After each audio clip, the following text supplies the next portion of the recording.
అంటే ఏ మతం చంపినట్టు అనిపిస్తుంది? మనం ఒక పేరు తీయలేం బ్రదర్. పోలీసు వాళ్ళు ఉన్నారు, పోలీసు వాళ్ళు చూసుకుంటారు. మనం ఇప్పుడు ఆయన పేరు ఈయన పేరు అంటే మంచిగా ఉండదు, దేవుడు చూసుకుంటాడు. కానీ అదైతే ఒక కుట్ర లాగానే జరిగింది. పెద్ద ప్లానింగ్ తోటి అన్నని చంపేసినారు. ఆ కార్లో వెళ్ళే వ్యక్తులే చంపేసినారు. మరి ఆయన ఆ కార్ ఏంది, ఆ కార్ ఒకసారి చూడాలా, ఆ నంబర్ ప్లేట్ ఏంది. కానీ పోలీసు వాళ్ళు వీళ్ళంతా సీసీ కెమెరాలు చూపిస్తారు, కానీ కార్ వెళ్ళిపోయిన తర్వాత కార్ ఏడు వరకు వెళ్ళింది. ఆ కార్ని కనబెట్టాలి కదా. ఆ కార్ వెళ్ళిపోగానే అన్న కింద పడ్డాడు. సో ఆడేందన్న చెట్ల దగ్గర కారు వాళ్ళు ఆపుకున్నట్టున్నారు. ఆపుకొని వచ్చి మళ్ళీ అటాక్ చేసి మళ్ళీ తన్ని, ఎందుకంటే అన్న ఈపు మీద కూడా ఏమంటారు ముద్ర ఉంది, ఆ బూటుది ఒకటి.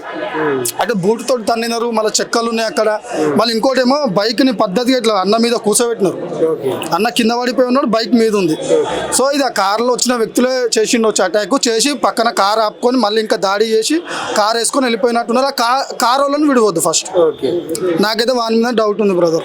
నేను ఆ వీడియో చాలా సార్లు చూసిన. ఆ కార్ వాళ్ళ మీద డౌట్ వస్తుంది. న్యాయం ఏం లేదు బ్రదర్. అయ్యో మేము అనేదో ఊరేసేమని చంపేమని మేము ఏమన్నాము. మా క్రైస్తవులు ఇప్పటి నుంచి కాదు, తరాల నుంచి క్షమించుకుంటూ వస్తున్నాం. మేము మాకు కత్తులు తల్వార్లు పట్టుకోవాలని మాకు ఇష్టం ఉండదు. ఒకప్పుడు మేము పట్టుకున్నాము, కానీ అయితే ఎప్పుడైతే మేము యేసు ప్రభుని నమ్ముకున్నామో మా జీవితాలు మార్చబడ్డాయి. మేము కొట్టాం తిట్టాం, కానీ న్యాయం జరగాల అన్న కుటుంబానికి. అంటే మీరు చేసే దాంట్లో మతాన్ని మత మార్పిడి చేస్తారని దాని మీద మీకు పగపట్టొచ్చా? ఇప్పుడు మత మార్పిడి అని చెప్పేసి వీళ్ళు పెట్టుకున్నారు బ్రదర్. మేము మత మార్పిడి అనం దాన్ని, మనసు మార్చుకోవడం అంటాం అంతే.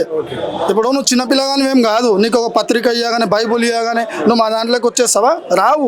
అది నీ మీద ఉంటుంది. నీకు మంచిగా అనిపిస్తేనే వస్తావు. నువ్వు నీకు ₹1,00,000 ఇచ్చినా, ₹1,00,00,000 ఇచ్చినా నువ్వు రావు. నీకు మంచిగా అనిపించింది, నీకు మంచిగా అనిపిస్తేనే వస్తావు కదా దేవుని దగ్గరికి. నీకు ఇష్టం లేని కాకరకాయ కూర అనేది తినలేవు నువ్వు. అసలు మతాన్ని ఎట్లా మార్చుకుంటావు బ్రదర్? ఉత్తి చెప్పుడు మాటలు ఇవి.